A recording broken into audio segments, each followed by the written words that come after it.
Hey guys, and welcome back to the channel. I am continuing on with part two of the Ultimate Beginner's Guide to knowing your Cricut and completing your first project. So, the first video I did simple wording, no pictures, no anything, but I know pictures can be really hard, really daunting. So, I wanted to show you guys how I personally get my pictures. Most of my projects are as gifts. We're in the holiday season, so I want to show you guys how I do it. So first things first, I always go, I pull up Cricut, I go to my browser, and the way I look for pictures is by typing in SVG and then the picture that I want. So I couldn't think of what I wanted to do for you guys today, so I just pulled up The Lion King because I saw a commercial for it. And I was like, okay, Lion King. So I actually came down and I picked this picture, which says, remember who you are. And let me show you how I did that. So I typed in SVG Lion King. And I do this because sometimes you can pull the pictures from online and they'll be of good enough quality that you can kind of just put it into Cricut, do a little bit of tweaking, and it works. Sometimes it'll have like a lot of lines through it, like this one, which is obviously needs to be purchased. This one has a lot of wording through it. That means it probably needs to be purchased as well. So I just look for ones that don't have the lines through it and are pretty simple. And what I do is after I search this, I go to settings and I come down to advanced settings. And then if I scroll down, it says image size. And I usually change that to between larger than 800 by 600 or larger than 1024 by 768. I think this one I did larger than 800 by 600, and then come down here and click advanced search. And then you will get the images that are, if you look down in the corner of this image, this one is 1280 by 388. So that means it's a bigger image, so it'll have better quality. So I picked this one and I right click with my mouse and I come down to save image as, and it's going to bring up this box. I'm actually not going to save the image because I've already done that. So once you've saved the image, you come back over to Cricut. This is a blank project. You go over to this left-hand panel and you click upload. Once you click upload, see I already have it there, you upload image, you click browse, or you can do like a drag and drop. I never do that. You find your image, that's the one I want, and you click open. So you're going to be tasked with three different ways you can explain what your image is. You have simple, moderately complex, and complex. I don't know. I always go with complex. I seem to get better results.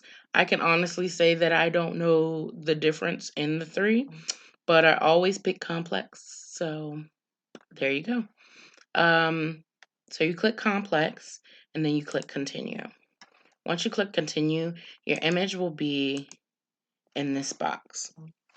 Now over here you have your magic eraser, and then your cropping tool. So the cropping tool is basically if you only want to take out a certain part of your image. So you would drag over the part that you want and that'll pull that part out. Your magic eraser is what you most likely use. So with the magic eraser, you're going to click the negative space. So you're going to click all the background, any white space that's within the image. And then you're also going to go down here and you're going to remember to remove the white from these letters. Sorry, my phone is vibrating and I apologize. Also, want to apologize in advance. I'm supposed to be getting a delivery today, and the delivery guy will most likely ring the doorbell, and my dog will most likely go bananas. So, apology in advance. So once you've done that and you removed all the white, all the background in between the letters, what you're going to do is you're going to come over here to advanced options. This is not necessarily a needed option, but this is what I do. I come over here to color tolerance, and I always change it to about 30 or 35. I don't touch this reduce colors. I'm not even sure what that does, but I do change the color tolerance so that it blends better. Your image blends better and you don't have all those little spiky parts coming out from the image. Once you do that, I usually preview it. Make sure you didn't forget any white to remove, and then you hit continue. Once you continue, you're not going to do this save and print, save as a print and cut, because that's not what we want. So it's going to be this one. You're going to click on this one. It says save as cut image, okay? So you're going to hit save.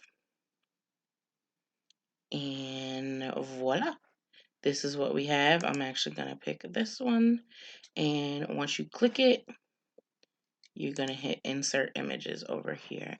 And it's actually going to pull up a big image because this was a big image originally. Not too bad. So what I wanted to show you guys is after I resize this is what I usually do with all my pictures because sometimes like my pictures come out like funky looking and I don't like that. So I always select my picture and then I come down to this corner and I click contour. Now what contouring does is basically it takes the image it takes portions of the image away. So if you have like little spikies, like these things, this one, this one, this one, and this one, they obviously don't have a purpose in the picture. They were kind of just missed when I was cleaning up the image. So that's what you're going to do. You click on that one, those four, and they're going to hide from the picture, okay? So once you do that, you don't have to save or anything. You just X back out, okay? So this image is a little, I don't know. It's okay. I'm not actually going to print it out. But I would say play around with it a little bit. Find different images online. Remember, if you're doing color, multiple colors, or very detailed pictures, this process is going to take longer.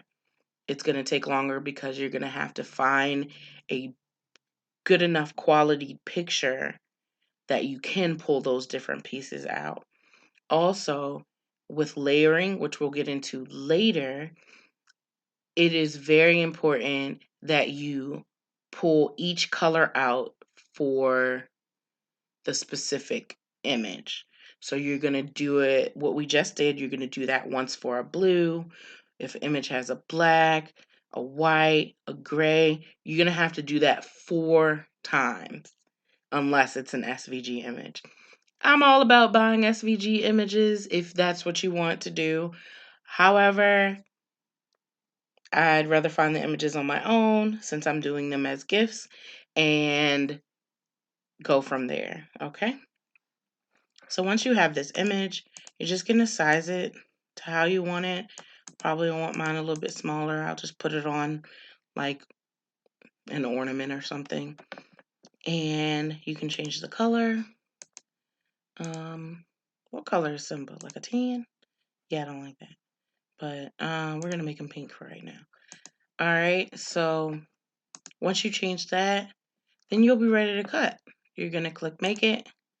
It's going to pull up on your mat. You position it where you want. Continue.